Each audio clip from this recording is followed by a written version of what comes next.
Physics Notes, Unit 5.1, Part B, Inclines with Friction, Newton's 3 laws.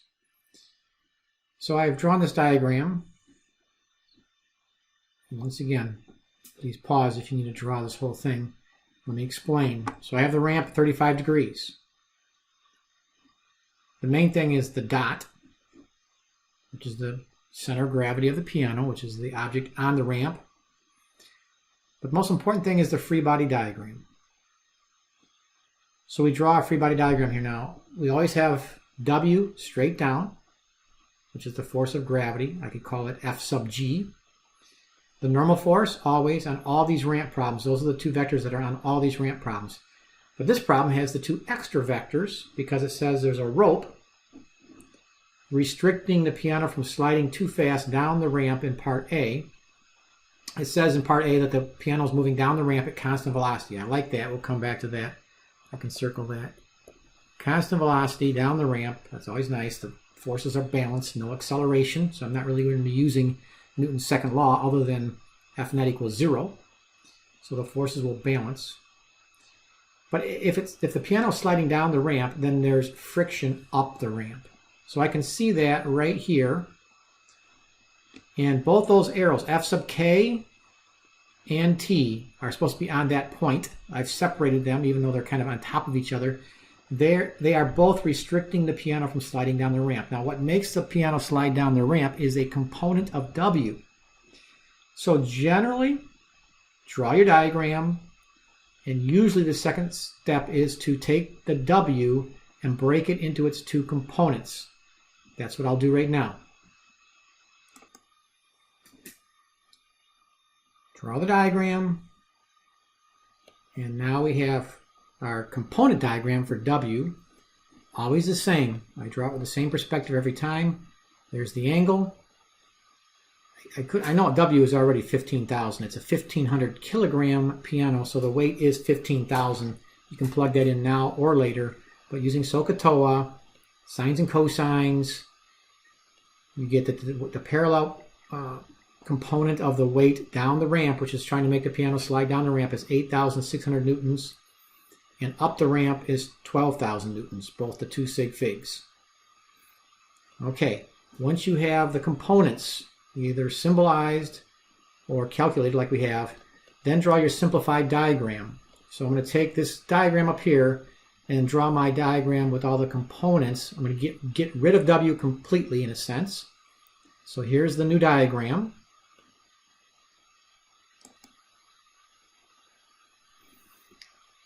So I've even put the numbers on here. So I got rid of W, and all I did was, that's all I did, is get rid of W, but left T, this is F sub K, F sub N. Well, W sub N we calculated to be 12,000 newtons. W sub P is 8,600 newtons. So I don't really have these to the right scale. I'm not going to get nitpicky about that. Just draw the arrows in the correct direction. That's more important. F sub N has to equal W sub N because there is no acceleration or movement perpendicular to the ramp. The movement is either up or down, in this case down the ramp. So I know it's moving down the ramp, but it tells me in part A it's constant velocity. Now the next thing I can do here is figure out F sub K. If you remember from the last unit, F sub K, kinetic friction, is mu sub K times F sub N. So I can calculate that. It tells me in the problem here, I believe mu is 0.25 in this problem. The normal force is 12,000 newtons.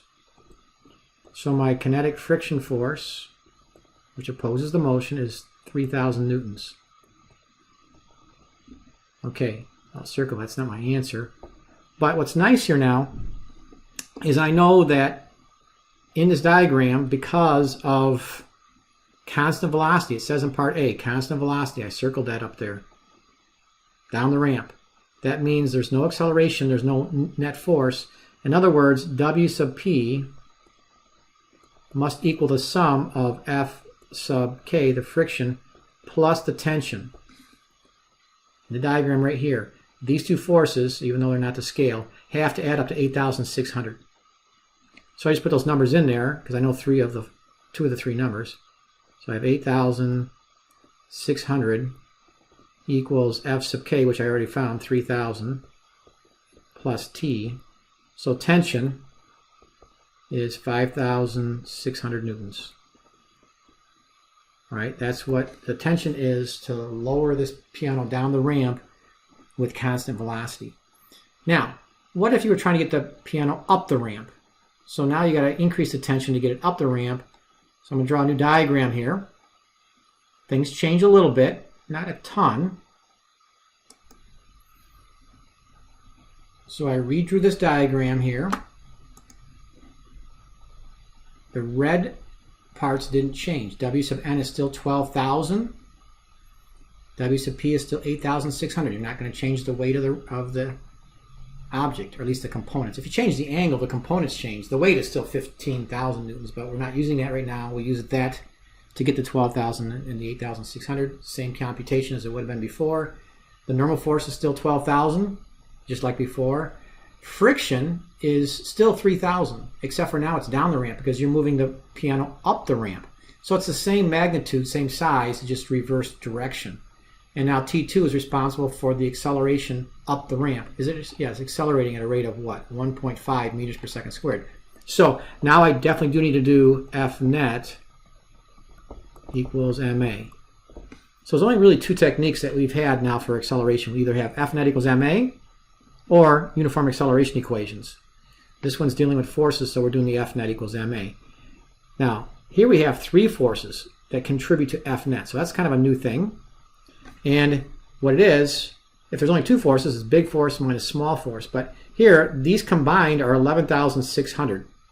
I'll put this out, I'll write this out in long form, but you could take a shortcut here because 8 plus 3 is 11,600 newtons. But what you're doing is, you're taking the big force, T sub 2. I really don't need the sub 2, but this is part B of the problem. That's why I'm calling it T sub 2. It's different than the first part of the problem.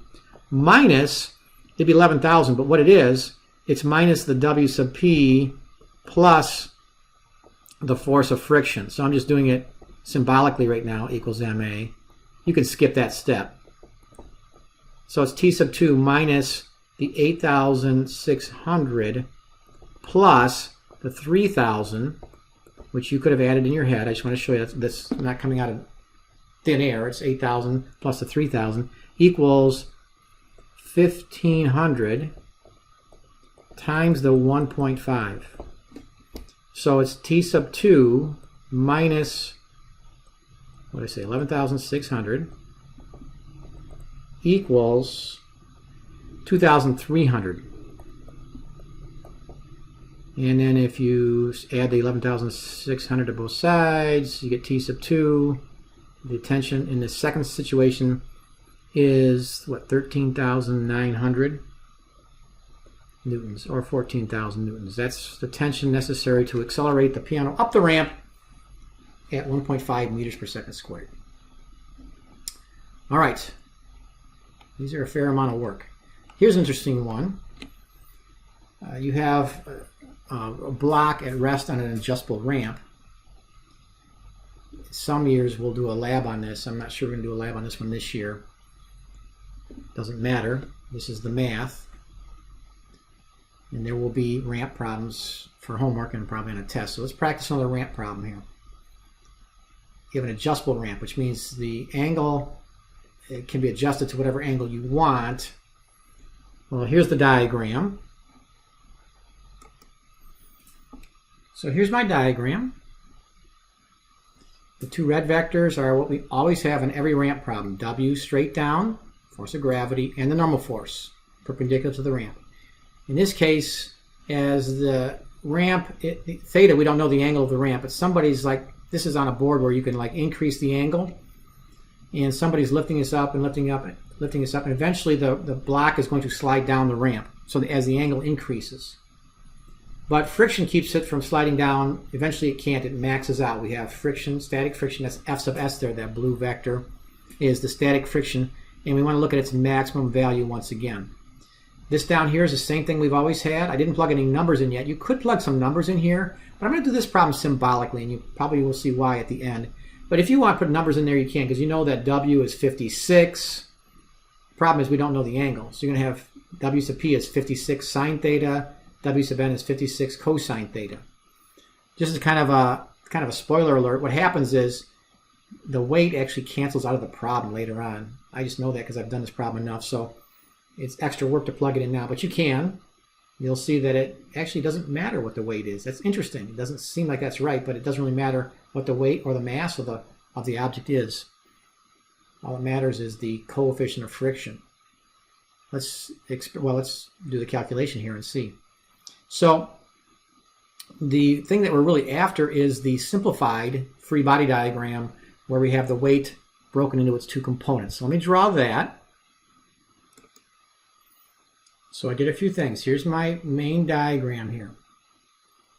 This is I got rid of W and I put in the two components. We do that every time on these ramp problems. Now we have everything lined up like we want it.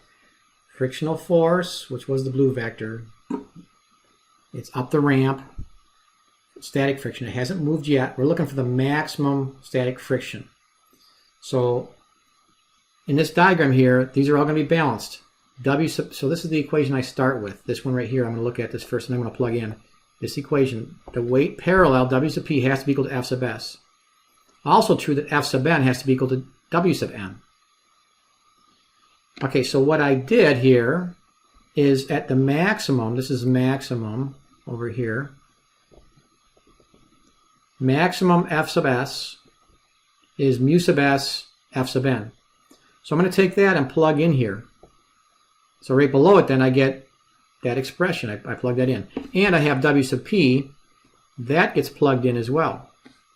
So that's where I get this W sine theta because I just plugged in for W sub P, which is W sine theta, and mu sub S F sub N for F sub S. So this equation right here comes from this circle above it. I've substituted in those values from those arrowed locations. I also know, I'm going to just keep going down now with this equation. W sine theta equals mu sub S times F sub N. Now I know that F sub N is equal to W sub N because it's at rest. So I'm going to plug this in now for F sub N because W sub N equals F sub N. So in other words, I get W sine theta equals mu sub S times W cosine theta. So if you're looking ahead here now, what you might see, because I'm trying to figure out what mu sub S is. Actually, I'm trying to figure out what theta is. But I'm going to solve this for mu sub S. In other words, if I take the W cosine theta to the left side, I'm going to just keep going down with this equation. I like to do algebra down the page, if you haven't noticed. So I'm going to take that W cosine theta, move it over by dividing both sides by that value, equals mu sub S.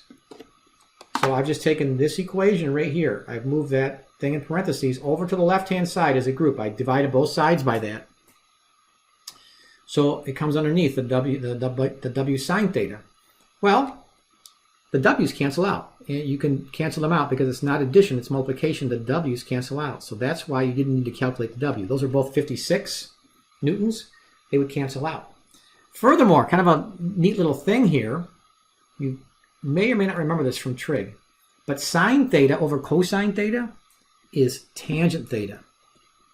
I don't expect you to remember that. I'm just telling you that right now. This is kind of more of a theoretical argument right now, but you need to know the ideas behind drawing the diagrams and finding components for the homework. So tangent theta equals mu sub S. In other words, you're going to be doing a lot of these techniques, but with numbers. You probably will not be doing this symbolically on a test or on the homework. Anyways, tangent theta equals mu sub S. All right, so if tangent theta equals mu sub S, well, it says in this problem that the mu sub S, right, it tells you what mu sub S is. Yeah, it's 0.35. In the actual labs, you'll figure out the angle that will tell you the mu sub S. Here they have the mu sub S, we're getting the angle. There's only two things in this equation. So now we have tangent of theta equals, no, I forgot, I think I said, 0.35. 0.35. So I do inverse tangent. So theta on the calculator will be, it'll look like this, tangent -1 of 0.35. So theta comes out to be 19 degrees. That's the angle that this will start to slide at. Once it starts to slide, it will accelerate. That's part B. So once again, in a lab, you would do this lab and you would just keep going slowly up with the board, and you would see that, okay, it slides at 19 degrees. And that's how you could figure out one way to figure out the coefficient of friction for any two things that slide. You just let the thing, you stop at the angle that starts to slide and just take the tangent of that angle. Take the tangent of the angle. It tells you the coefficient. It's kind of nifty. The part B. I know symbolic calculations are a little bit tough at times, but part B is not symbolic. It'll be actual numerical numbers that you'll plug in. I'm going to draw the diagram. The diagram changes a little bit. Well, the diagram doesn't change much. The only thing that changes is now when it's sliding down the ramp, we have f sub k. Everything else is the same. We're leaving this at 19 degrees. We have w sub n and w sub p. We can calculate those now using this equation right here, these equations right above it. In other words, w sub p is going to be equal to w, which, what do we say? The thing weighs 5.6 plus 5.6 kilograms of mass. So the weight is 56 newtons. That's W. Times the sine of 19 degrees. So W sub P is 56 times the sine of 19. That's 18 newtons. Important number. All right, and then you do W sub N is 56 cosine of 19. So it's all the same math as before so far. W sub N equals 53 newtons. It's not a very big angle. That's why W sub N is real close to W, the actual weight. Okay, so F sub K, we can calculate. F sub K, the frictional force, is mu sub K times F sub N. And it tells me in this problem that F sub K, I think mu is what, 0.25 if you look at this. F sub N is the same as W sub N is 53. So F sub K, 0.25 times 53 is 13 newtons. All right, now we have enough to do F net equals MA. So I will do F net equals MA, and that should nail this problem. So F net equals MA. So it's sliding down the ramp now. Once it's far enough, it starts to slide down because friction has reduced from static to kinetic friction. The kinetic friction is 13. The static friction was, well, we never figured it out, but it's a number bigger than that. So, well, it was 18 newtons. It had to be 18 newtons maximum of 18 newtons, because it had to equalize the W sub P. Anyway, F net is a big force minus small force, so it's going to be W sub P minus F sub K equals MA. It's going to accelerate down the ramp. So W sub P is what? 18 minus F sub K, which is 13, equals the mass, which is 5.6 kilograms times A. So we have 5 equals 5.6 A. Let's say it's 5.0, I guess. So A, the acceleration is 0.89 meters per second squared. I guess to be correct to the letter of the law there, you'd go to 1 sig fig, 0.9 meters per second squared. Once again, I'm not going to split hairs on that. The reason why you go to 1 sig fig there is because the 5 is 1 sig fig. Technically, with all these problems with coefficients, they're really only good to 1 sig fig, but just do them to 2 sig figs, otherwise it kind of drives you nuts. Just beware that you could be there could be more of a particular teacher or book where it would be more of a stickler on that. But 2 sig figs plenty. All right, so that's applying friction and Newton's laws to ramps and inclines. Draw these diagrams, break the weight into components, and put the friction in the correct direction depending on which way it's sliding, and add any other forces like people pushing or ropes. and apply F net equals MA.